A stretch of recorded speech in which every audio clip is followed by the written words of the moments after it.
দুর্নীতিবাদ আপনারা মনে করবেন যে এক উসমান হাদি চলে গিয়েছে, আপনারা খুব আরামে থাকবেন, লাভ নাই। হাজার হাজার লাখ লাখ বাংলাদেশে উসমান হাদি তৈরি হয়েছে।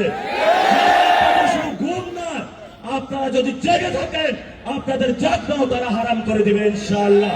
তো যেই নির্বাচনের জন্য তারেক রহমানকে নিয়ে আসার জন্য এত আয়োজন, বিএনপিকে নিয়ে আসার জন্য এত আয়োজন, সেটা তো আসলে কোনো গণতান্ত্রিক কোনো ইলেকশন হলো না। এটা ইলেকশনের নামে তারেক রহমানকে নিয়ে আসার জন্য নির্বাচন কমিশন কর্তৃক একটি সিলেকশনের মধ্যে এই সরকার যাচ্ছে।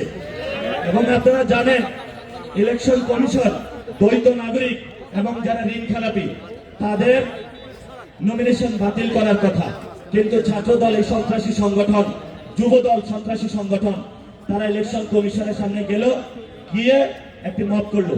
মব করার মধ্য দিয়ে এই ঋণ খেলাপি এবং যারা দুর্নীতিবাদ চাঁদাবাজ এদেরকে সংসদে নিয়ে যাওয়ার ব্যবস্থা করলো। উসমান হাদি ভাই একটি কথা বলেছিলেন যে উনি বেঁচে থাকতেন যদি এই চাঁদাবাজ সন্ত্রাস দুর্নীতিবাদ তাদেরকে সংসদে দেখলে উনি তাদের ঘুম হারাম করে দিতেন। কিন্তু উসমান হাদি ভাইয়ের অনেক সহযোদ্ধা পৃথিবীতে এখনো বেঁচে আছে, যারা চাঁদাবাজ সন্ত্রাস দুর্নীতিবাদ। আপনারা মনে করবেন যে এক উসমান হাদি চলে গিয়েছে, আপনারা খুব আরামে থাকবেন, লাভ নাই। হাজার হাজার লাখ লাখ বাংলাদেশে উসমান হাদি তৈরি হয়েছে। ঘুম না, আপনারা যদি জেগে থাকেন আপনাদের জাগনাও তারা হারাম করে দিবে ইনশাআল্লাহ। যদি তোমরা মৃত্যুবরণ করো চাঁদাবাজি করে, সন্ত্রাসী করো, কবরের উপরও কেউ আমরা লিখে দিব এই হলো চাঁদাবাজ, এই হলো সন্ত্রাস, এই হলো দুর্নীতিবাজ। যেভাবে মির্জাফরের উপর কবরের উপরে লিখে দেওয়া হয়েছে।